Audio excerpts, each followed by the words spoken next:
Nasaraiah Acharya Nagarjuna university AISF ఈరోజు విద్య అనేది ఉచితంగా ఇవ్వాలి.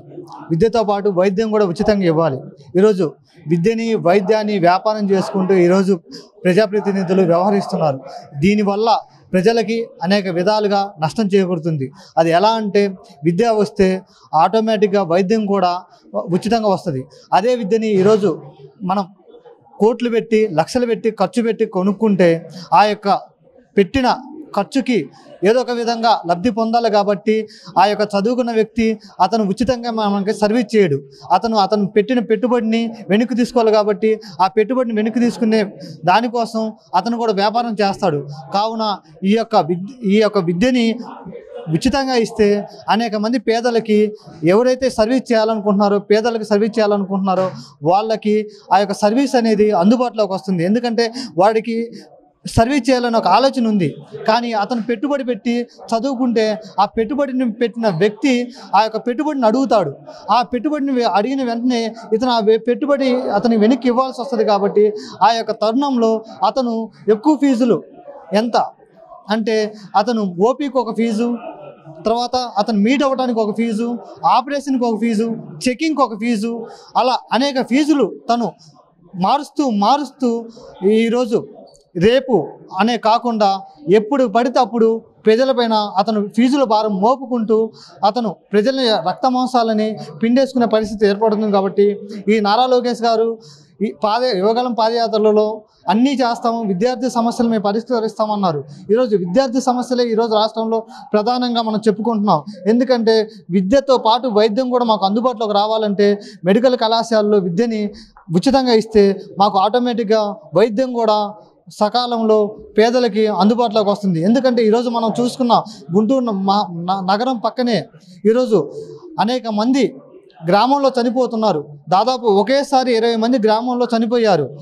తురకపాలెం గ్రామంలో ఆ యొక్క గ్రామంలో అంతమంది చనిపోతే ఎవరు కూడా మెడికల్ సిబ్బంది వచ్చి మేము సర్వీస్ చేస్తామని ముందుకు ఎందుకు రాలేదంటే వాళ్ళు లక్షల ఖర్చులు పెట్టి చదువుకున్నారు. కాబట్టి మాకేం ఉచితంగా విద్య రాలేదు. కాబట్టి మేము ఎందుకు ఉచితంగా సర్వీస్ చేయాలని వాళ్ళు ఆ నేపథ్యంలో ఉన్నారు. కాబట్టి మీరు ఉచితంగాన్ని మీరు అలవాటు చేస్తే వాళ్ళు కూడా పేదలకి ఉచితంగా సర్వీస్ చేయడానికి వాళ్ళు కూడా ముందుకు వస్తారు. అలా కాకుండా మీరు కార్పొరేట్ మయం చేస్తే వాళ్ళు కూడా కార్పొరేట్ మయం అయ్యి పేదలకి విద్యతో పాటు వైద్యం కూడా అందని ద్రాక్ష అవుతుంది. కాబట్టి ఒక్కసారి నారా లోకేష్ గారు ఆలోచించి రాజధానికి లక్షల కోట్లు పెట్టుబడి పెడుతున్నారు. మేము అంగీకరిస్తాము, ఎందుకంటే మాకు రాజధాని కావాలి కాబట్టి. కానీ వైద్యం కూడా మాకు అవసరమే. ఎందుకంటే మా ప్రాణాలు మీ చేతుల్లో పెట్టి మేము ఈరోజు బతుకుతున్నామండి. ఎందుకంటే స్వైన్ ఫ్లూ చూసాము, కరోనా చూసాము, అలాగే విష జ్వరాలు వచ్చి ఈరోజు రాష్ట్రంలో అనేక గ్రామాల్లో వైద్యం అందక చనిపోయే దుస్థితి ఏర్పడింది. కావున నారా లోకేష్ గారు విద్యని పేదలకు దూరం చేయకుండా విద్యతో పాటు వైద్యాన్ని కూడా ఉచితంగా అందించాలని నారా లోకేష్ గారిని కోరటం జరుగుతుంది. లేని పక్షంలో విద్యార్థి సంఘాలతో పాటు మేము కూడా విశ్వవిద్యాలయాల నుంచి మొదలుకొని మేము కూడా రోడ్లెక్కి ధర్నాలు రాస్తారోకోలు చేసి మిమ్మల్ని గద్దె దింపే ప్రయత్నం చేస్తామని చెప్పి ఈ సందర్భంగా తెలియజేస్తున్నాం. నేను డాక్టర్ అంబటి నాగరాధాకృష్ణ యాదవ్ అండి, వైఎస్ఆర్సీపీ ఎన్టీఆర్ జిల్లా వైద్య విభాగం అధ్యక్షుడిని. పీపీపీ మోడల్ అనేది ఏంటంటే మన డబ్బుతో మన ఇన్ఫ్రాస్ట్రక్చర్తో మన పర్మిషన్లతో ప్రైవేట్ వాళ్ళకి 50% సీట్లు ఇచ్చేయటం. ప్రైవేట్ మేనేజ్మెంట్ ఒకవేళ నేనే కనుక ఒక మెడికల్ కాలేజ్ స్టార్ట్ చేయాలంటే నేను డబ్బులు పెట్టుబడిగా పెట్టాలి, ఇన్ఫ్రాస్ట్రక్చర్ నేను క్రియేట్ చేయాలి, బిల్డింగ్లు కానీ స్టాఫ్కి శాలరీస్ కానీ పర్మిషన్లు కానీ నేను తెచ్చుకోవాలి. అలా తెచ్చుకున్న తర్వాత కూడా ప్రభుత్వానికి 50% సీట్లు ఇవ్వాల్సి ఉంటుంది.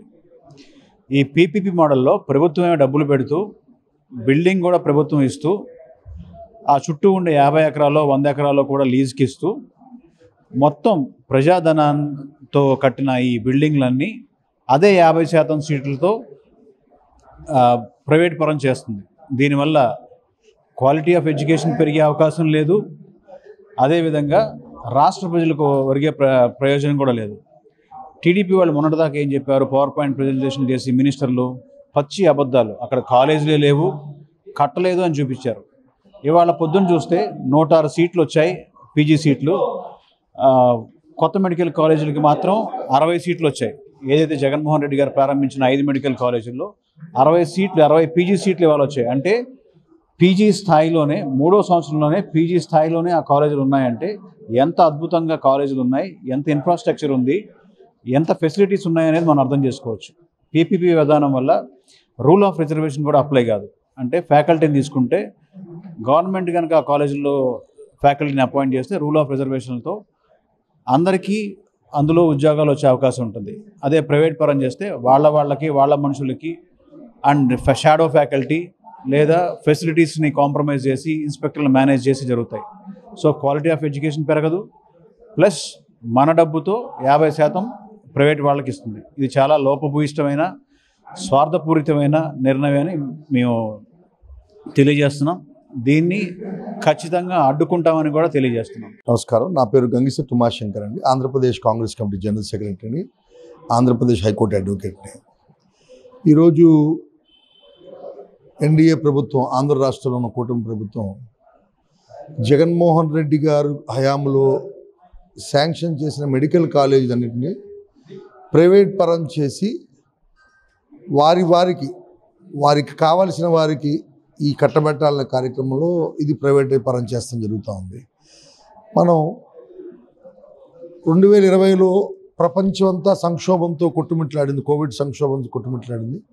ప్రత్యేకంగా ఆంధ్రప్రదేశ్కి వచ్చేటప్పటికి భారతదేశంలో బీహార్ కంటే కూడా మనం మెడికల్ రంగంలో వెనకబడి ఉన్నాం. ఎందుకనంటే మనకి ఉమ్మడి రాష్ట్రం ఉన్నప్పుడు మన మెడికల్ ఎయిడ్, మెడికల్ ఎమ్యూనిటీస్ మొత్తం హైదరాబాద్లో చాలా విస్తారంగా డెవలప్ అయిన తర్వాత కొద్దిగా విశాఖపట్నం, విజయవాడ, గుంటూరు లాంటి పరిసర ప్రాంతాలు అన్ని ప్రైవేట్ హాస్పిటల్స్ మీద డిపెండెంట్ అవ్వాలా, లేదా విజయవాడ జీజీహెచ్, గుంటూరు జీజీహెచ్ మీద డిపెండ్ అవ్వాలి. అలాంటి తరుణంలో జగన్మోహన్ రెడ్డి అతను పరిపాలన తప్పు చేశాడా ఒప్పు చేశాడా అని పక్కన పెడితే, జగన్మోహన్ రెడ్డి అన్నాడు ఒక మంచి కార్యక్రమం, ప్రతి జిల్లాకు మెడికల్ కాలేజ్ ఉండాలి, గవర్నమెంట్ హాస్పిటల్ ఉండాలి, వైద్య విద్య అందరికీ అందుబాటులో ఉండాలని దీని ప్రకారం ఒక మెడికల్ కాలేజెస్ అనేది అలాట్ చేస్తే, జగన్మోహన్ రెడ్డి మీద కోపంతో మెడికల్ కాలేజీలు వద్దంటాం అనేది చాలా దురదృష్టకరమైన చర్య. 54 సీట్లు 60 సీట్లు ఇస్తే ప్రపంచం అంతా మాకు 100 పెంచండి 200 పెంచండి అంటే, ఈ దేశంలో మాకు మెడికల్ సీట్లు వద్దు అన్న ఒక దరిద్రమైన దుర్మార్గమైన చర్య తీసుకున్న పార్టీ ప్రభుత్వం, కూటమి ప్రభుత్వం. కాబట్టి ఇది ఆంధ్రప్రదేశ్ రాష్ట్ర మెడికల్ రంగంలో, మెడికల్ అభివృద్ధి పరంలో ఇది ఒక గొడ్డలి పెట్టు. దాన్ని తీవ్రంగా కాంగ్రెస్ పార్టీ తరఫున తీవ్రంగా ఖండిస్తున్నాం. ఇప్పుడే మెడికల్ కాలేజెస్ 10 మెడికల్ కాలేజెస్ నిర్వహించలేని ప్రభుత్వం అదొక ప్రభుత్వం. 10 మెడికల్ కాలేజెసే నిర్వహించలేకపోతే రాష్ట్ర ప్రభుత్వం ఇంకా ఏం పనులు చేయగలుగుతుంది చెప్పండి?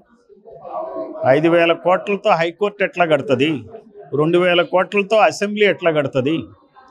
అండ్ పేద ప్రజలకి ఉపయోగపడేది వైద్య విద్య, ఆరోగ్యం కోసం పనికొచ్చేది వైద్య విద్య, దానికి డబ్బులు ఖర్చు పెట్టకపోతే ఈ గొప్పలు చెప్పుకోవడానికి డబ్బులు కావాలా, వాడాలా? ఇది అధికార దుర్వినియోగం కాదా? ప్రజాధనం దుర్వినియోగం చేసినట్టు కాదా? మరి ఈ రకంగా కనుక పాలన ఉంటే ప్రజల్లో ఖచ్చితంగా వ్యతిరేకత వస్తుంది. ఇది గమనించాలి ప్రభుత్వం. వెంటనే ఈ పీపీపీ మోడల్ ఏదైతే అనౌన్స్ చేశారో ఆ జీవోని వెంటనే వెనక్కి తీసుకోవాలి.